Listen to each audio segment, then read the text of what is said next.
It's nice to speak with you today, Pierce, and I'm looking forward to hearing your views today on the topic of manual application of cycle time and operation disciplines. Can you first provide a brief background of yourself? Yes, started, I guess, 39 years ago as a purchasing manager for what was American Hospital Supply Corp. At the time, they were a Fortune 300, I think. Been out of business for probably 30 years.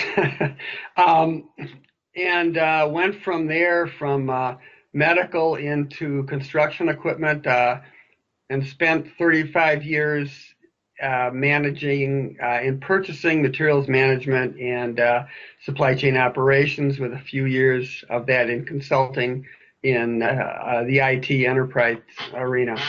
And that's my background. And during that period of time, I've come up with personal philosophies and practices that I've applied myself as a manager, and feel now that I like to voice them. Thanks. Can you talk about why does lean fail?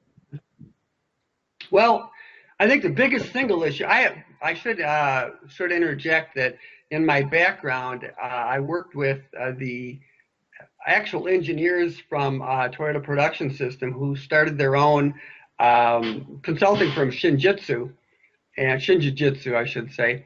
And back in the late 80s, they were in the United States working with Danaher Corp and with United Technologies. And I was working with Danaher Corp at the time, and spent 2 years with the original Japanese engineers every 90 days. And then their sub consulting group at Time-Based Management, who were from Connecticut.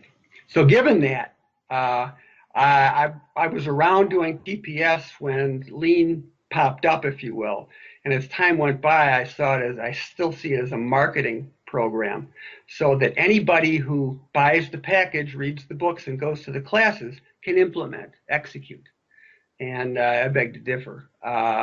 Learning in TPS and learning about the heart and soul of success in TPS, I feel that we TPS proponents have a little bit more to offer for continuosity and improvement than the market programs of lean. Thank you. Did we cover then that first question about why does lean fail? Well, I'm sorry. Okay. Got that. And the reason it fails is that the learning to the point of being certified and therefore being a practitioner does not include a study of the intangibles that are required to capture the hourly labor-based group and get their individual tacit knowledge, so that they become a part of this continuous improvement, and not just the continuing employee who's learning a program.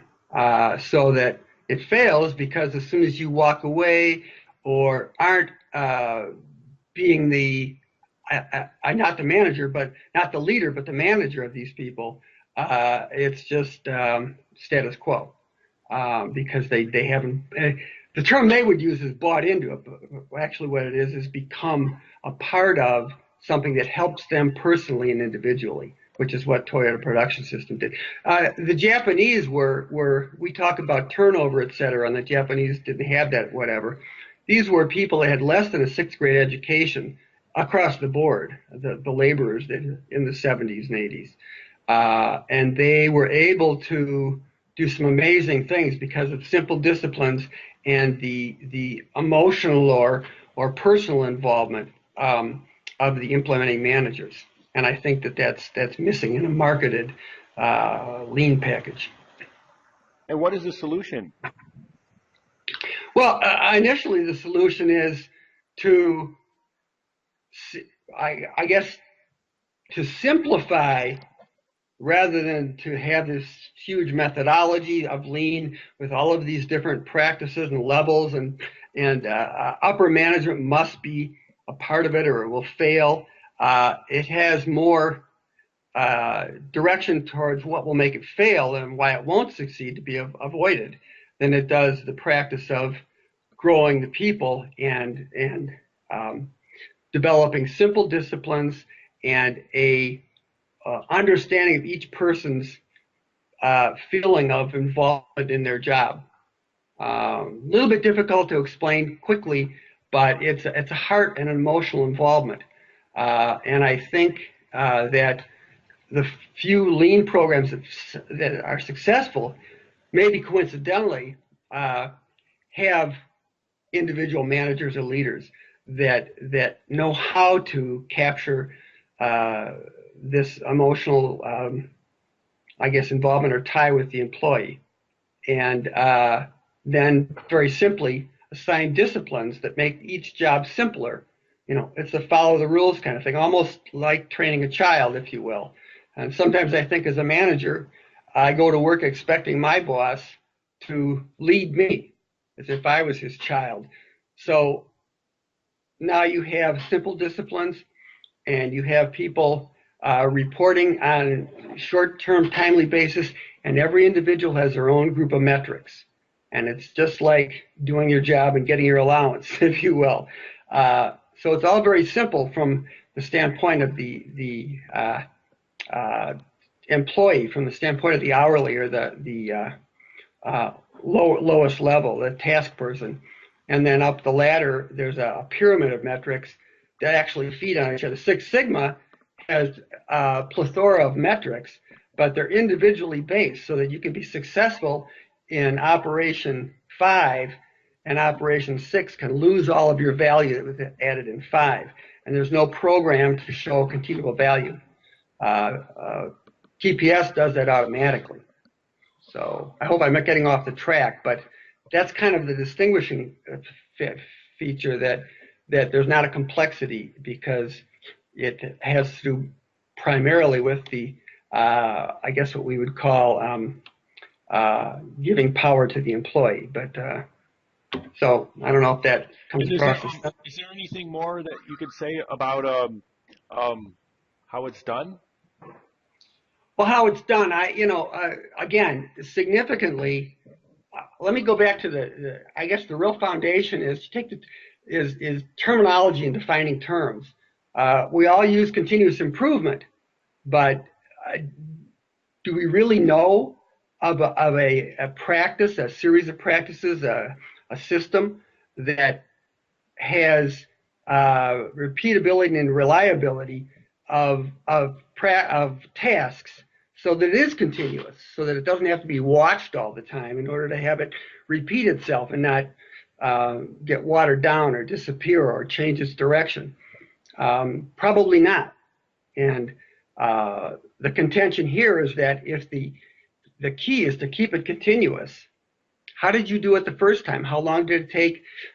Where did you catch failure and fix the failure, as opposed to having cause and effect, where you have to go back and look at the cause and how did it happen? Now it's happening again while you're looking at it. So it's that poke-yoke online quality, and the mindset of always doing it continuously. The other feature of Toyota Production System that's missing in today's lean is the quality circles. Now, as those were written up originally, it was specifically for quality and improving the product. But the concept of 15 minutes every day to review how we followed our disciplines and how we kept our cycle times down as individuals gives you the ability to have this continuity. The other thing is the concept of 5 S's, which everybody is using today, was initially developed in Japan for the purpose of teaching discipline, not for the purpose of having a nice, clean workplace for you to now do Kaizens in, but exclusively to show the benefit of discipline. And now you have the employees having their job easier, and they almost instantly learn this personal involvement with discipline. Makes their job easier, makes their home and personal life part of what they do. So that's a reinterpretation of a lot of the features of TPS that were brought into lean and misused. I don't know if that helps. I know I kind of get off the track here because it's a big picture, very simplified. And thanks today for sharing on this topic. And I'd love to continue our discussions if we want to go into some more detail on some of the points later on. I'd like to very much. I hope that I've conveyed some information. I realize that I didn't present it exactly in a linear, clear outlay, but I hope that there's enough information there to be of benefit to whoever listens. Yes, this is going to be good. Very good.